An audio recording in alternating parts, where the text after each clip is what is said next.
लोगों ने हमारा बना दिया कि हम हिंदू मुसलमान कर रहे हैं। सच ये है कि हम सिर्फ हिंदू हिंदू करते हैं। नक्सलवाद से ज्यादा खतरनाक है धर्मांतर। मिशनरियों के स्कूलों में अगर बच्चे जाएंगे तो निश्चित रूप से उनका ब्रेन वॉश होगा। जसपुर में एक एशिया की सबसे बड़ी चर्च भी है, तो वहां हमारा बहुत ज्यादा विचार है कथा का। हम परेशान और हिंदू इसलिए खतरे में है क्योंकि हिंदू एक नहीं, मुसलमान एक है, ईसाई एक। मुसलमानों में भी जातियां हैं, अंसारी, शिया, सुन्नी, एक दूसरे की मस्जिद में नहीं जा सकते हैं वरना कटना मरना हो जाएगा। लेकिन उनके मजहब पर जब भी कोई बात उठती है तो वो सिर्फ मुसलमान बनते हैं। इसलिए हमने एक प्रण लिया कि जात पात और भेदभाव को जड़ से हमें मिटाना है, हमें भारत भव्य बनाना है।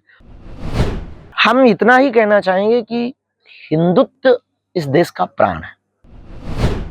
अगर आपके दिल में देश के प्रति प्यार नहीं और देश के लोगों के प्रति प्यार नहीं तो आपको इस देश में रहने का अधिकार नहीं।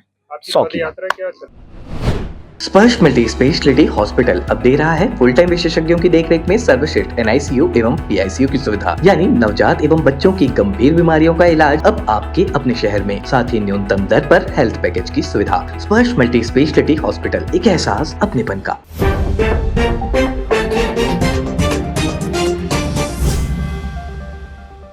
हम आज छत्तीसगढ़ ही कल सायंकाल पहुंचे हैं और पहला तो कवर्धा में हनुमान जी के मंदिर का भूमि पूजन था। माँ भुवनेश्वरी आश्रम, पहाड़ा वाली भुवनेश्वरी माता के मंदिर से हमारा बहुत ममत्व भी है और इस स्थान के प्रति बड़ी निष्ठा है। शीतलादायी रहा और ये पहाड़ा वाली माँ भुवनेश्वरी माता, बहुत पहले हमने रेशम कॉलोनी में यहाँ कथा की थी, उस वक्त पीछे में ही इसी मंदिर के पीछे में। उसके बाद में यहाँ से के प्रति बहुत भाव, यहाँ के लोग बहुत निष्ठा, भोले भाले लोग हैं। सतचंडी महायज्ञ चल रही है, अखंड ज्योति की स्थापना होनी थी, तो हमारे पास कथा के लिए समय नहीं था, तो हमने प्रार्थना की कि हम एक दिन का समय निकाल लेंगे, सो आ जाएंगे। ऐसी यात्रा बनाकर माँ कामाख्या से होते हुए कवर्धा में भूमि पूजन करते हुए यहाँ करके अब यहाँ से आगामी यात्रा के लिए हम निकलेंगे। कोई उद्देश्य विशेष नहीं, हिंदुओं को जगाना, सनातनियों को एक करना, अपनी बात हम रख रहे हैं। लोगों ने हमारा बना दिया कि हम हिंदू मुसलमान कर रहे हैं। सच ये है कि हम सिर्फ हिंदू हिंदू करते हैं। हमारा उद्देश्य जो हमारे संविधान में लॉ है, अपने धर्म का प्रचार करना, बस वो हम अपना काम करें। सर, नक्सलवाद एक बड़ा मुद्दा है। आप नक्सल इलाके में आए हैं, गृह मंत्री जी ने कहा है कि 26 फरवरी मार्च के महीने में नक्सलवाद समाप्ति होगा। आपकी क्या विचारधारा है, क्योंकि जो नक्सल इलाके हैं सर, वहाँ पर सबसे ज्यादा धर्मांतरण हो रहा है। अमानवीय कृत्य जितने भी देश में चल रहे हैं वो निश्चित रूप से सबसे बड़ी चैलेंजिंग स्थिति है। दूसरी बात, छत्तीसगढ़ कुछ पिछड़ने का एक मूल कारण यह भी रहा कि यहाँ नक्सलाइट एरिया रहा और अभी वर्तमान में कुछ चीजें सुधार हो रही हैं। जिला मुख्यालय तक हम लोग पहुंच पा रहे हैं, जिला मुख्यालय के आसपास भी पहुंच पा रहे हैं, गांव में नहीं जा रहे हैं। वहाँ के कुछ लोग ऐसे कार्य कर रहे हैं। नक्सलवाद से ज्यादा खतरनाक है धर्मांतर। ये भी खतरनाक है पर ये और ज्यादा खतरनाक है। नक्सलवाद में तो वो एक व्यक्ति विशेष को टारगेट करते थे, ये तो पूरे समाज को टारगेट कर रहे हैं, ये तो पूरे भारत को खोखला कर रहे हैं। छत्तीसगढ़ को खोखला करना मतलब भारत को खोखला करना। छत्तीसगढ़ धान का कटोरा है, प्रेम की भूमि है, शिवरी नारायण माँ शिवरी की भूमि है, माँ कौशल्या की भूमि है, जतमई घटारानी की भूमि है, दंतेश्वरी माता की भूमि है, बमलेश्वरी माता की भूमि है, पाड़ा वाली भुवनेश्वरी की भूमि है। ऐसी भूमि पर अगर ये धर्मांतरण हो रहा है, ये बहुत बड़ा चैलेंज है। इससे बचने का सर्वोत्तम उपाय यही है कि हमको अपनी प्राचीन पद्धति, शिक्षा पद्धति को पकड़ना पड़ेगा। मिशनरियों के स्कूलों में अगर बच्चे जाएंगे तो निश्चित रूप से उनका ब्रेन वॉश होगा। शिक्षा एक ऐसा हथियार है जिसके बल पर हमारी जो अभी तक की लड़ाई है, हमने पूरे भारत में सभी प्रदेशों में लगभग कार्य सेवा की, पूरे प्रदेशों में जाते, अन्य देशों में भी गए, कई देशों में हमने अपनी बात बहुत मजबूती के साथ रखी। लंदन की संसद में भी बात रखी, फिजी के उप प्रधानमंत्री के सामने भी अपनी बात रखी, वो भी कथा में आए। बहुत से देशों में, दुबई जैसे शहर जो इस्लामिक देश है, उस देश में भी अपनी हिंदुत्व की हमने बात रखी। हमें पूरी दुनिया में जहां जहां हम गए, हमें कभी चैलेंज हुए, विरोध हुआ, कुछ चीजें टास्क हुई, कई FIR की नौबतें आई, पर हमारी विजय हमेशा इसलिए हुई क्योंकि हमने कोई भी बात बिना तथ्य या फैक्ट की नहीं बोली। हमें तथ्य मिला, हमने रखा। तो शिक्षा पर अगर जोर दिया जाए, वो भी गुरुकुलम पद्धति पर जोर दिया जाए, तो धर्मांतरण बचेगा। हिंदू एकता के लिए सबसे बड़ा रोड़ा है। यहाँ के कुछ हमारे भारत के वो प्राण, जिन्हें प्राण कहा जाए, आदिवासी रहते हैं, और वन में रहने वाले वो सभी लोग रहते हैं जो प्रभु श्री राम के साथ रहे, वनांचली, वनवासी, आदिवासी, बहुत से उनमें संबोधन होते हैं। वो लोग भोले भाले होते हैं, सीधे साधे होते हैं, उनको छोटी सी लालच देकर के धर्मांतरण कर लेते हैं। सही सर्वोत्तम उपाय यही है कि धर्म गुरुओं को इनके पास जाना चाहिए। सर, बस्तर जो है काफी नक्सल प्रभावित इलाका है, लेकिन जहाँ के आदिवासी अंचल है, कई ऐसे इलाके में मिशनरी जो है घुसते जा रहे हैं। सब सर्वाधिक जो है धर्मांतरण के मामले बस्तर से ही है। क्या बस्तर में आपके लिए कुछ अलग प्रयास किए? हम आगामी समय में, आज हमने चर्चा की है, 2-4 प्रमुख जो प्रियजन है हमारे, उनके साथ बैठ के कथा करेंगे। कुछ जो हमसे जुड़े हुए आचार्य, पुरोहित और जो कथा में जिनकी स्पीच बहुत अच्छी है, उन आचार्यों से भी हमने चर्चा की है कि इस क्षेत्र में कुछ कथाओं का आयोजन, संवाद का आयोजन, उन लोगों को कैसे भी करके हमसे जोड़ा जाए। एक कांकेर क्षेत्र में कथा कर देंगे, एक जसपुर में हमारा विचार बहुत ज्यादा है। जसपुर में एक एशिया की सबसे बड़ी चर्च भी है, तो वहाँ हमारा बहुत ज्यादा विचार है कथा का।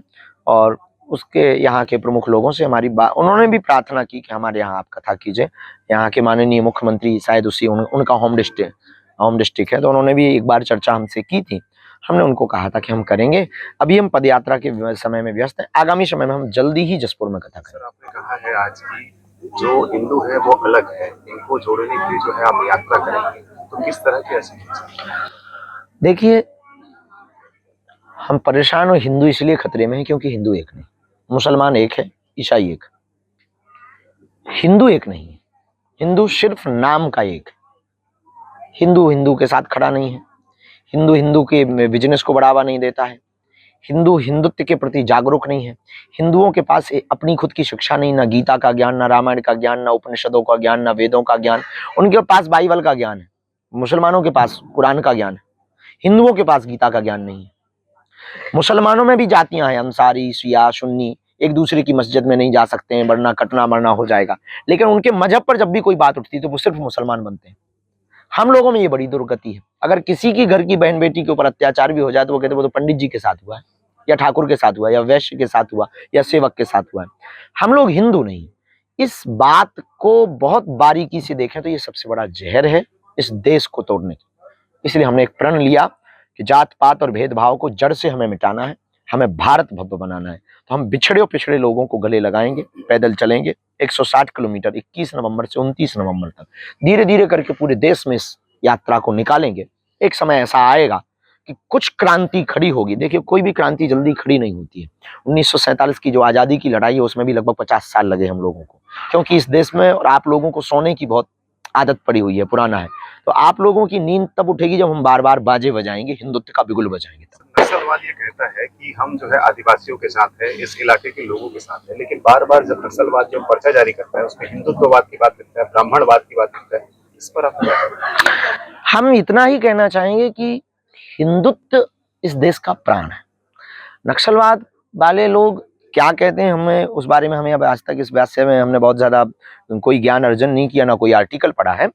इतना हम कहना चाहते हैं कि राष्ट्रवाद सर्वोपरि है। राष्ट्रवाद से बड़ा कोई बात नहीं, राष्ट्र से बड़ा कुछ भी नहीं। अगर आपके दिल में देश के प्रति प्यार नहीं और देश के लोगों के प्रति प्यार नहीं तो आपको इस देश में रहने का अधिकार नहीं। 100 की यात्रा क्या छत्तीसगढ़ में भी आएगी? अब आप बुलाओ तो आइए गुरुजी, आ जाएंगे हम, क्या दिक्कत है। थोड़ा दम तुम भी तो लगा लो। देश का गृह मंत्री 2026 तक नक्सल खत्म करने की बात करें, क्या आप भी जो धर्मांतरण है उसको रोकने के लिए कुछ? हम ऐसी डेट तो फिक्स नहीं कर पाएंगे। आपके जैसे लोग जब बहुत आगे मुखर होकर के आएंगे फिर डेट फिक्स कर पाएंगे, क्योंकि अभी आप सिर्फ क्वेश्चन पूछने वाले बने हुए हैं। जिस दिन आप हमारे जैसे जवाब देने लगेंगे उसी दिन हमारे देश में धर्मांतरण रुक जाएगा।